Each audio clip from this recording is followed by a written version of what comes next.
Hello friends, welcome back to my channel. मैं हूं हिमानी और मेरे चैनल पे आपका बहुत बहुत स्वागत है। फ्रेंड्स, नॉर्सेट 8 का रिजल्ट जो है डिक्लेयर हो चुका है और मैं उन लोगों को कॉन्ग्रेचुलेट करती हूँ जिनका रैंक अच्छा आया है और जो लोग काउंसलिंग के लिए वेट कर रहे हैं। और जिन लोगों का अनफॉर्चुनेटली रैंक अच्छा नहीं आया है वो लोग डिसहार्टेन ना हो, क्योंकि एम्स जो है नॉर्सेट हर साल 2 नॉर्सेट निकालता है और जो दूसरा नॉर्सेट है वो भी सितंबर में होने वाला है, जो नॉर्सेट 9 है। और आई एम श्योर उसके लिए आप जो लोग नहीं अच्छा कर पाए हैं नॉर्सेट 8 में, उन्होंने तैयारी ऑलरेडी शुरू कर दी होगी नॉर्सेट 9 के लिए।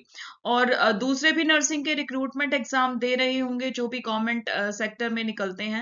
तो जो भी एग्जाम आ रहे हैं उनके लिए मैं यही कहूंगी कि अपनी तैयारी जारी रखिए, क्योंकि सक्सेस के लिए परसिवरेंस बहुत जरूरी है। परसिवरेंस एक ऐसा एक्ट है जो हमें पुश करता है डिफिकल्ट सिचुएशन से भी ओवरकम करने के लिए। क्योंकि अगर हम डिफिकल्टियों के होते हुए भी अपने टारगेट को सेट करके उसे पाने की कोशिश करेंगे तो एक दिन जरूर सफल हो जाएंगे। तो इसी नोट के साथ मैं आज की वीडियो शुरू करती हूँ। मेरा छोटा सा इंट्रोडक्शन मैंने स्क्रीन पे डाल दिया है। आज की वीडियो भी टारगेट हाई बुक के एमसीक्यूज की रहेगी। टोटल 30 क्वेश्चंस डिस्कस करूंगी जो फंडामेंटल्स ऑफ नर्सिंग के रहेंगे और उसके सब जो प्रोसीजर्स हैं उसके रहेंगे। तो चलिए शुरू करते हैं आज की वीडियो। पर सबसे पहले मैं प्रीवियस वीडियो का क्विज क्वेश्चन डिस्कस कर लेना चाहती हूँ। तो लास्ट वीडियो का जो क्विज क्वेश्चन था वो है which of the following is the most common source of client injury. तो ऑप्शंस दिए हुए हैं medication error and falls, B transfer from bed, C bed sore and D needle stick injury. तो इसका correct answer है A option, medication error and falls. Friends, सबसे पहले मैं रिक्वेस्ट करूंगी, अगर आपने अभी तक मेरा चैनल सब्सक्राइब नहीं किया है तो प्लीज सब्सक्राइब कर लीजिए, शेयर करिए, लाइक कीजिए और प्लीज कमेंट कीजिए अपने क्वेश्चंस के लिए अगर आपको कुछ भी क्वेरी है, और ताकि मुझे भी आगे वीडियोस बनाने के लिए एनकरेजमेंट मिले। और इसी नोट के साथ शुरू करती हूँ मैं आज की वीडियो। तो क्वेश्चन नंबर 1 के साथ स्टार्ट करते हैं। A method used to assist individuals with disability or chronic illness to attain and maintain maximum function। जब किसी इंडिविजुअल को किसी पेशेंट को डिसेबिलिटी हो जाती है विच इज इरिवर्सिबल, या कोई क्रोनिक कंडीशन हो जाती है जो कि हम जिसके कारण हम डे टू डे लाइफ के फंक्शंस को मेंटेन और अटेन करने में प्रॉब्लम होती है, जिससे तो उसको क्या बोलते हैं। तो यहाँ पे जो ए ऑप्शन दिया है restorative care, B is rehabilitation, C reconstruction, D all of these. तो यहाँ पे जो बी ऑप्शन है rehabilitation is the correct answer. आप लोगों ने मैक्सिमम हॉस्पिटल्स में देखा होगा एक सेपरेट डिपार्टमेंट दिया होता है रिहैबिलिटेशन के नाम से, जिसमें इंडिविजुअल को डे टू डे लाइफ के फंक्शंस को मेंटेन अटेन करने के लिए हेल्प की जाती है। और अगर उसको ऐसी डिसेबिलिटी हो गई है जो कि रिवर्स नहीं हो सकती है तो उसको डे टू डे फंक्शंस के लिए इम्प्रूव किया जाता है धीरे धीरे। तो एम्स में भी एक ऐसा डिपार्टमेंट है जिसको पीएमआर के नाम से जाना जाता है, जो फिजिकल मेडिसिन रिहैबिलिटेशन है, और वो यही काम करते हैं। मतलब पेशेंट्स को डे टू डे लाइफ के फंक्शंस को अटेन करने में हेल्प करते हैं। Question number 2. Which massage technique involves using long sweeping strokes with the hands or fingers to create a soothing and relaxing effects on the muscles? Options यहाँ पे दिए हुए हैं। A. Patricage, B. Friction, C. Affleurage and D. Tapotement। तो मैंने काफी बार जो है ये ऑप्शंस आपको क्लियर किए हैं। जो मसाज के ऑप्शंस होते हैं बैक मसाज टेक्निक के, तो यहाँ पे जो option number C is the correct answer, effleurage. Effleurage में जो है स्वीपिंग स्ट्रोक्स होते हैं with the hands and fingers, जो एक स्मूथनिंग इफेक्ट और रिलैक्सिंग इफेक्ट क्रिएट करते हैं पेशेंट के की मसल्स के लिए। तो option C is the correct answer. Question number 3, which massage technique involves compressing and squeezing the muscles with rhythmic circular movements using the hands, fingers और elbows. Options हैं kneading, tapotement, C is hand over hand and D is petrissage. तो correct answer रहेगा needing. इसमें हम compressing and squeezing movement करते हैं muscles का, जो कि रिदमिक सर्कुलर मूवमेंट्स होते हैं with our hands and fingers on the patient's muscles. Question number 4. Which of the following massage technique involves rhythmic tapping the fingertips, fists, or the side of the hand, pounding or patting movements applied to the body with the fingertips or the side of the hands? तो options दिए हुए हैं, brush strokes, B is kneading, C is friction and D is tapotement.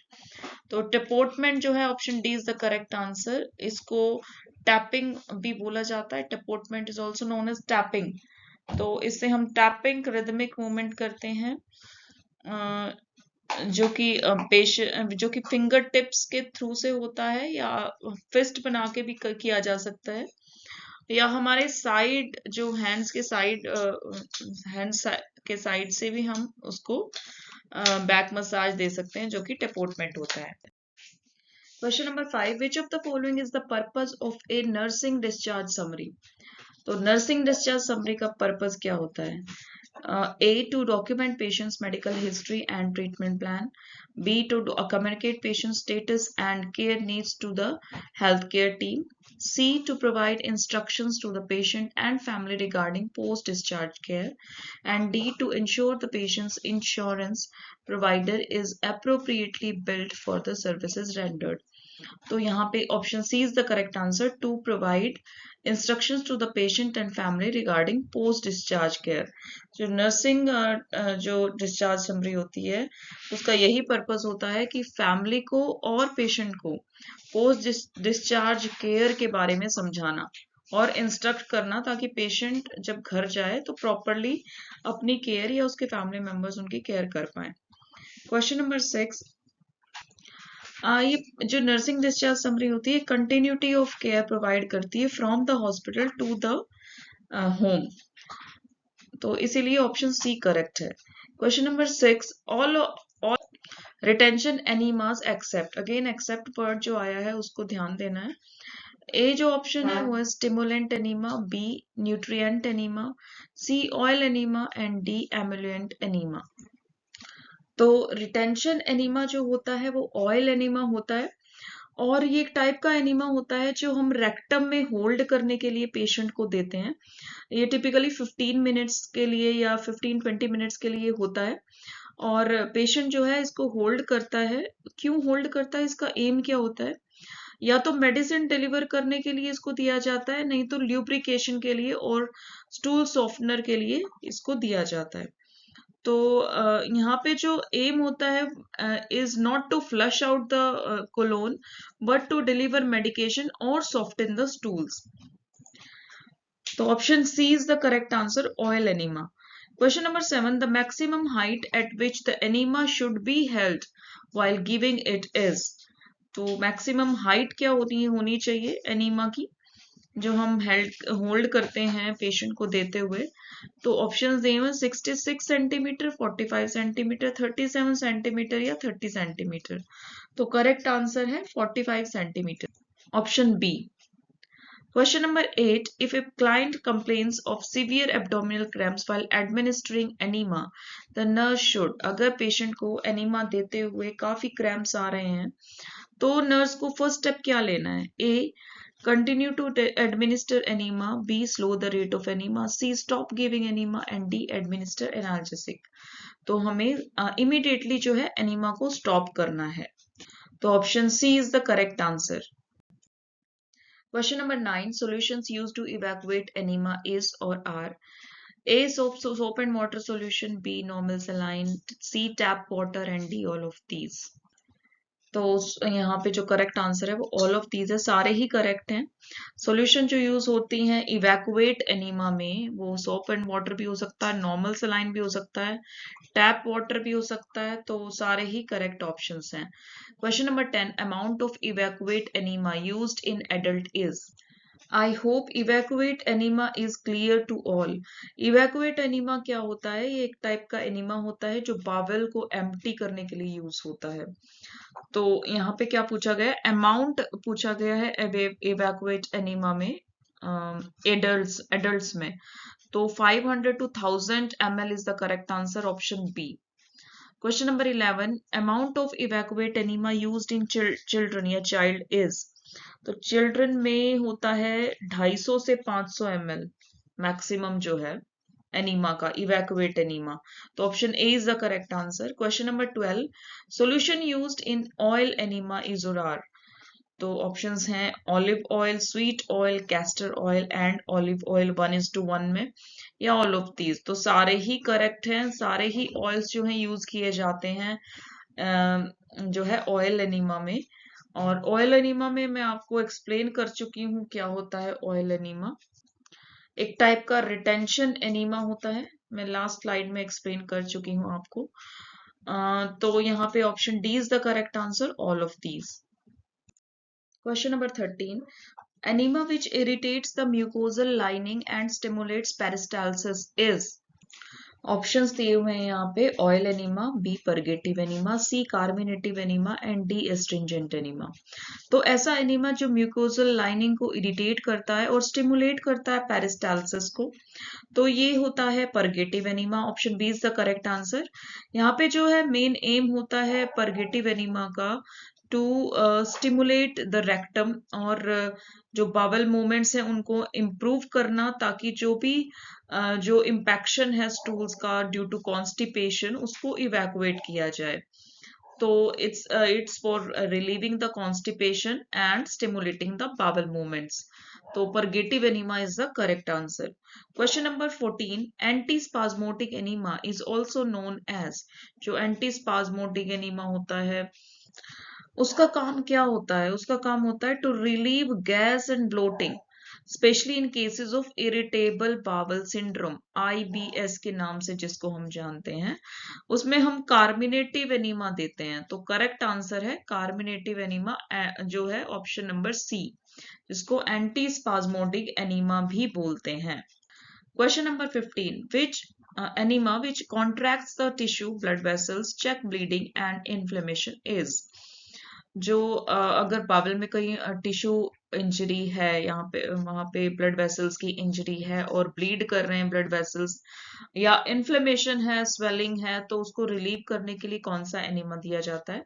तो options हैं oil enema, purgative enema, carminative enema या astringent enema. तो हम बाकी ऊपर तीनों के बारे में पढ़ चुके हैं, ABC। ऑप्शन नंबर डी हमने अभी तक नहीं किया है, जो है एस्ट्रिंजेंट एनीमा। तो यहाँ पे यही करेक्ट आंसर है। इसका मेन एम क्या होता है? ये एक सॉल्यूशन यूज करता है जो श्रिंक करते हैं ब्लड वेसल्स को बावल में, और जो भी हमारा टिश्यू ब्लीड कर रहा है या इन्फ्लेमेशन है उसको सूदनिंग इफेक्ट प्रोवाइड करती हैं। और जो म्यूकस होता है, म्यूकस डिस्चार्ज जो है उसको रेक्टम या कोलोन के थ्रू से एक्सपेल होता है, जो म्यूकस डिस्चार्ज होता है। और ये एक अच्छा एनवायरनमेंट क्रिएट करती है जो पेशेंट को काफी रिलीव करता है, जो कि इंजरी हुई है ब्लड वेसल्स की कोलोन में, उससे। तो astringent enema is the correct answer, option D. Question number 16, enema use to destroy and expel worms. अब वर्म्स तो हमने पहले भी काफी बार पढ़ा है कि जो हेलमेंट्स होते हैं उसको वर्म्स बोलते हैं। यहाँ पे ऑप्शन डी में जो एंटी हेलमिंथिक एनीमा दिया हुआ है वही करेक्ट आंसर रहेगा। ये जो भी वर्म्स होते हैं उसको एक्सपेल आउट करने में हेल्प करता है। Question number 17, the size of rectal tube used in adults while giving enema is. तो जो रेक्टल ट्यूब होती है उसका करेक्ट साइज है ऑप्शन डी, 22 to 30 फ्रेंच की ट्यूब होती है, जो कि रेक्टल ट्यूब की तरह से हम एनीमा देते हुए यूज करते हैं। Question number 18, the size of rectal tube used in children while giving enema. तो ये 12 to 18 फ्रेंच के कैथेटर के साइज की होती है, और ये इसको हम रेक्टल ट्यूब बोलते हैं जो एनीमा के लिए यूज की जाती है चिल्ड्रन में। Question number 19, how long the patient should be encourage to retain the enema solution.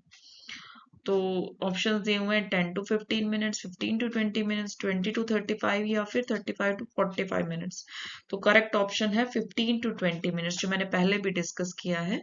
Enema को रिटेन करने के लिए हम 15 से 20 मिनट के लिए पेशेंट को होल्ड करने के लिए बोलते हैं। Question number 20, length to which rectal catheter needs to be inserted while giving enema. तो ये 5 सेंटीमीटर ऑप्शन दिया हुआ है, 10 सेंटीमीटर, 15 या फिर 20। तो इसका करेक्ट आंसर है 10 सेंटीमीटर, यानी 10, B option is the correct answer. Question number 21. If wound eviscerations occur, the immediate nursing action is. तो सबसे पहले तो समझ लेते हैं वुंड एविसरेशन होता क्या है। तो वुंड एविसरेशन है एक सर्जिकल कॉम्प्लिकेशन होती है जिसमें जो हमारे एब्डोमिनल ऑर्गन्स होते हैं वो प्रोट्रूड आउट हो जाते हैं एक सर्जिकल वुंड से। हमने देखा होगा कई बार सर्जिकल हर्निया के केसेस में भी जो है जो इंटरनल ऑर्गन्स होते हैं वो बाहर प्रोट्रूड आउट हो जाते हैं जिससे हर्निया की कंडीशन जैसा क्रिएट हो जाता है। अगर ऐसा कुछ हुआ है और जो एब्डोमिनल ऑर्गन्स हैं वो सर्जिकल साइट से बिल्कुल बाहर आ गए हैं तो उसको बोलते हैं वुंड एविसरेशन।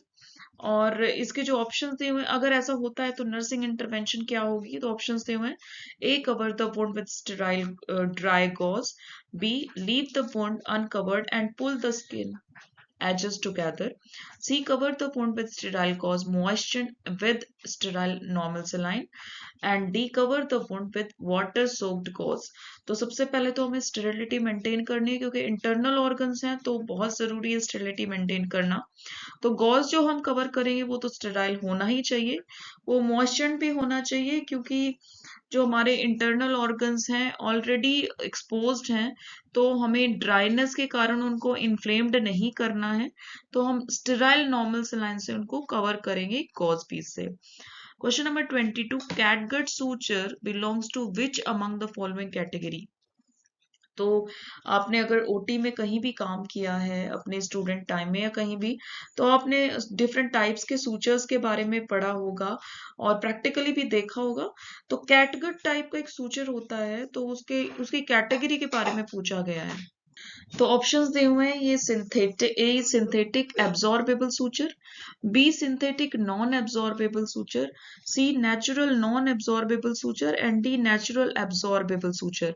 जो कैटगट होता है एक नेचुरल एब्जॉर्बेबल सूचर होता है और ये इंटरनल ऑर्गन्स को नॉर्मली सूचर करने के लिए यूज किया जाता है। ये एक जो है नेचुरल टाइप का सूचर है और ये एनिमल की सब म्यूकोसा से बनाया जाता है, वहां से डिराइव किया जाता है, स्पेशली शीप और कैटल के जो है म्यूकोसा से लिया जाता है। तो this is a natural absorbable suture. Question number 23. Which of the following sutures is likely to be performed in a patient who manifests symptoms of meningitis? तो अगर मेनिंजाइटिस का पेशेंट है तो कौन सा प्रोसीजर जो है परफॉर्म किया जाता है, स्पेशली डायग्नोस्टिक प्रोसीजर। तो यहाँ पे जो ऑप्शंस दिए हुए हैं culture and sensitivity of blood, B is lumbar puncture, C is CAT scan and D is ultrasound. तो lumbar puncture is the correct answer. Question number 24 sorry.